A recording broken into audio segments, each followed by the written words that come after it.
Good morning students. आज हम करेंगे भारतीय संविधान के प्रमुख संविधान संशोधन।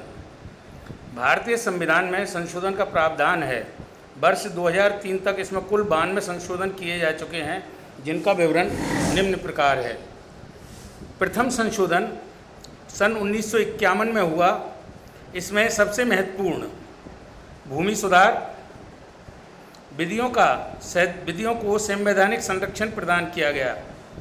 इससे बिचौलिया पद्धति यानी बीच में जो दलाल हुआ करते थे उसको समाप्त करने का प्रयास किया गया और जोता को जमीन यानी जो जमीन को जोतेगा उसे मालिक घोषित किया गया।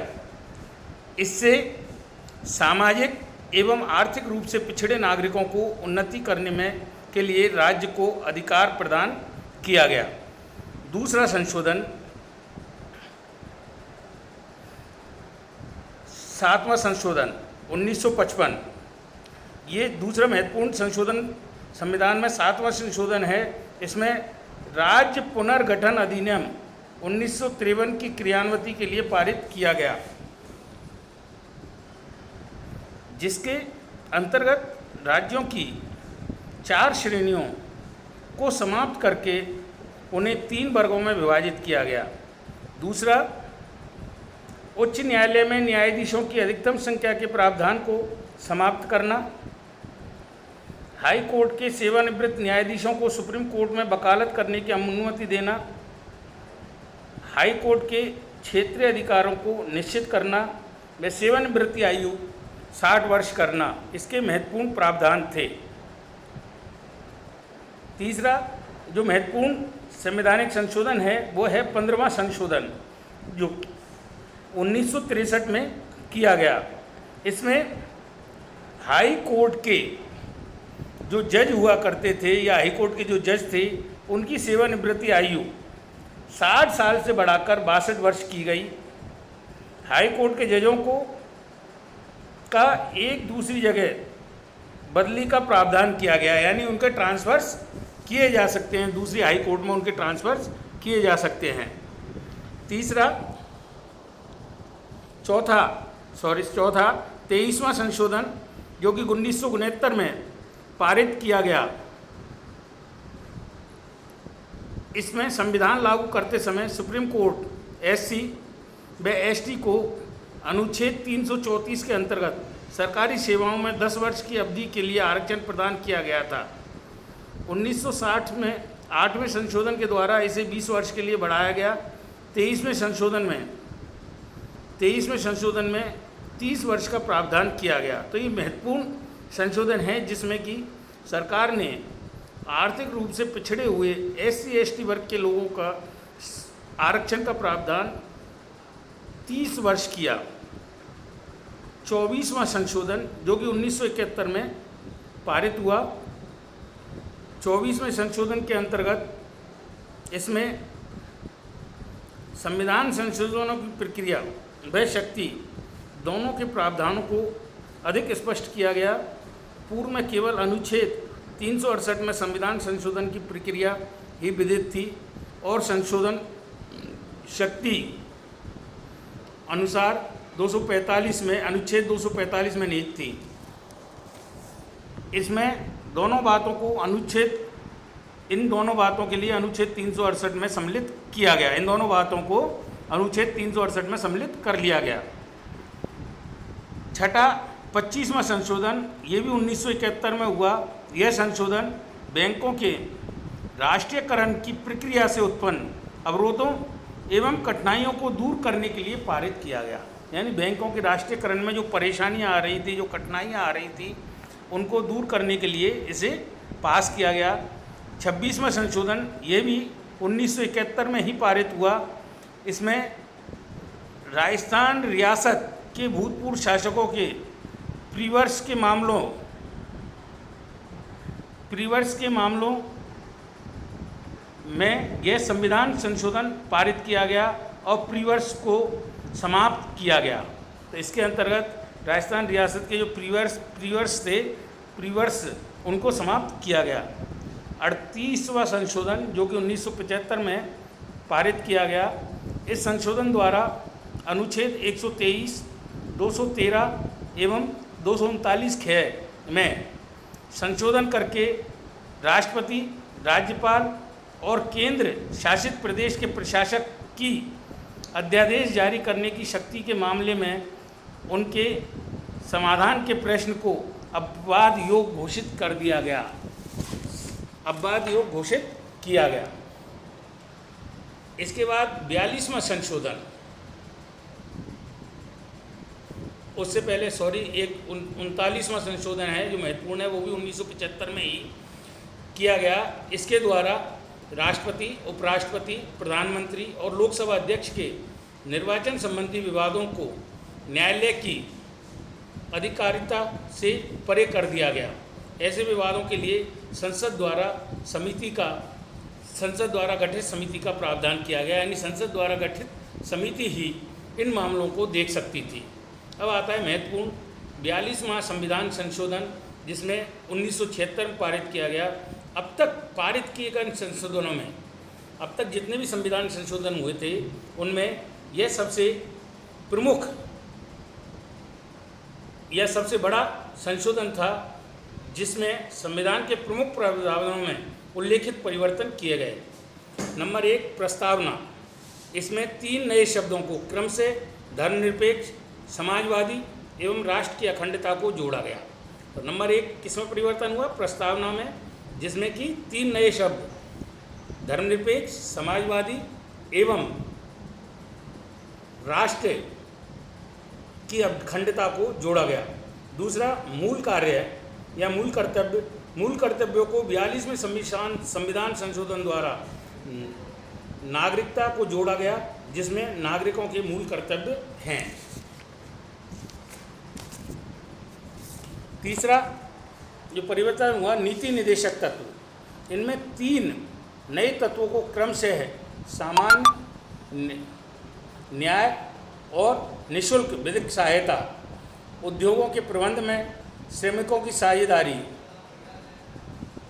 पर्यावरण की रक्षा एवं सुधार व वन्य जीवों में सुरक्षा को जोड़ा गया।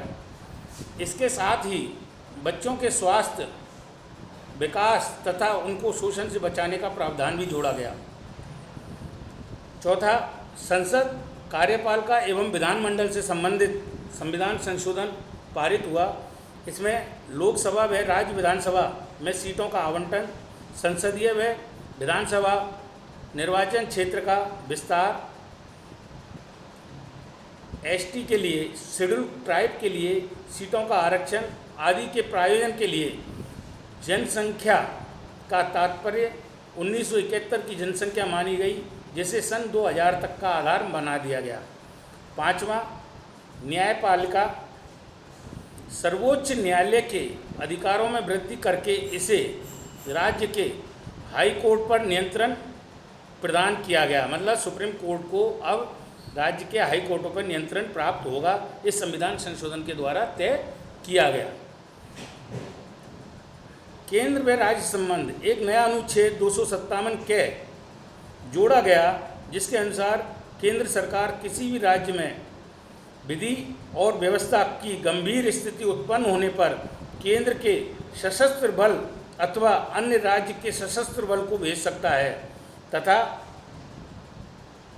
न्याय, प्रशासन, शिक्षा, बाट में माप, वन्य व वन्य प्राणियों की रक्षा को संवर्ती सूची में शामिल किया गया।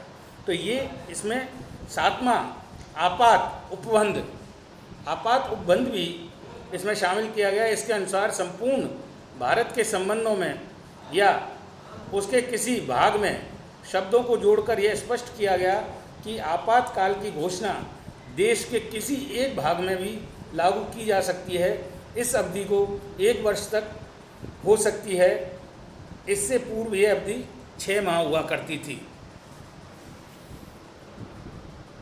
44वां संशोधन ये 1978 में पारित हुआ। यह अधिनियम जनता सरकार ने कांग्रेस सरकार द्वारा आपातकाल में किए गए 42वें संविधान संशोधन के निहित अवांछनीय परिवर्तनों को समाप्त करने के लिए पारित किया गया। इसके अंतर्गत प्रेसिडेंट, वाइस प्रेसिडेंट यानी राष्ट्रपति उपराष्ट्रपति के निर्वाचन विवादों के मामलों में सुप्रीम कोर्ट को आधिकारिकता प्रदान की गई, जो 42वें संशोधन द्वारा समाप्त कर दी गई थी। 42वें संशोधन में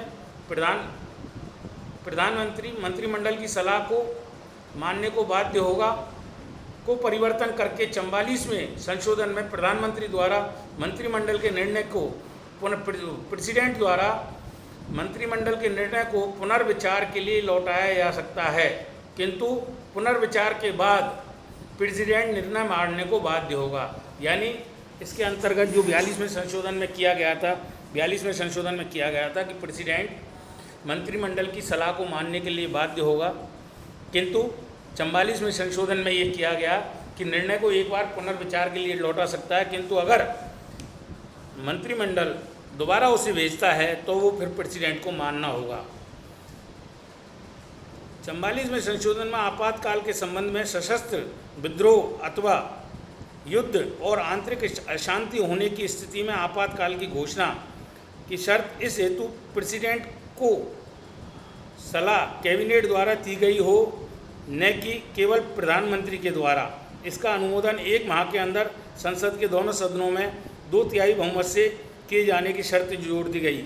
अवधि 3 माह के स्थान पर 6 माह कर दी गई। यानी राष्ट्रपति शासन जो लगाया जा सकता है वो 6 माह लगाया जा सकता है। संपत्ति के मूल अधिकार के संबंध में इसको मूल अधिकारों से अलग किया गया और यह प्रावधान कि किसी भी व्यक्ति को कानून के बिना संपत्ति के अधिकार से वंचित नहीं किया जाएगा।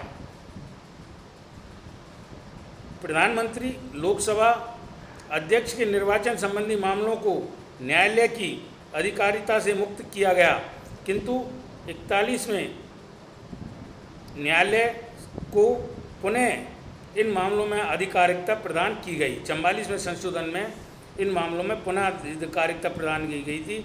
42वें संशोधन में प्रधानमंत्री व लोकसभा अध्यक्ष के निर्वाचन संबंधी मामलों को न्यायालय की अधिकारिता से मुक्त किया गया, किंतु 44वें संशोधन में न्यायालय को पुनः इन मामलों में अधिकारिकता प्रदान की गई। 52वां संशोधन 1985 में हुआ। यह संशोधन दल बदल को रोकने के लिए पारित किया गया। 69वां संशोधन यह 1991 में पारित हुआ। इसमें केंद्र शासित प्रदेश दिल्ली को विशेष दर्जा एवं वहाँ विधानसभा एवं मंत्रिमंडल का प्रावधान किया गया। 73वां एवं 74वां संशोधन जो कि 1992 में पारित किया गया। इसमें 73वें संशोधन के अनुसार पंचायतों के गठन, संरचना, आरक्षण, निर्वाचन, सदस्यों की योग्यता एवं अयोग्यता, पंचायतों की शक्तियाँ, प्राधिकार और उत्तरदायित्व आदि के संबंध में प्रावधान किए गए। 74वें संशोधन में नगर पालिका, नगर निगम इत्यादि के संबंध में ऐसी व्यवस्था की गई। इसके अतिरिक्त सन 2000 तक संविधान संशोधन की संख्या 83 तक पहुंच गई। 2000 में पारित 81वें संशोधन में यह व्यवस्था निहित है कि सरकारी नौकरियों में ST, SC, OBC को 50% से अधिक पदों पर आरक्षण नहीं दिया जा सकता। 82वें संशोधन में यह प्रावधान किया गया ST, SC के लिए आरक्षित पदों के लिए उनके लिए योग्यता और अंकों या मूल्यांकन के लिए मानकों में यह प्रदान की जा सकती है। धन्यवाद। आज के लिए नमस्कार।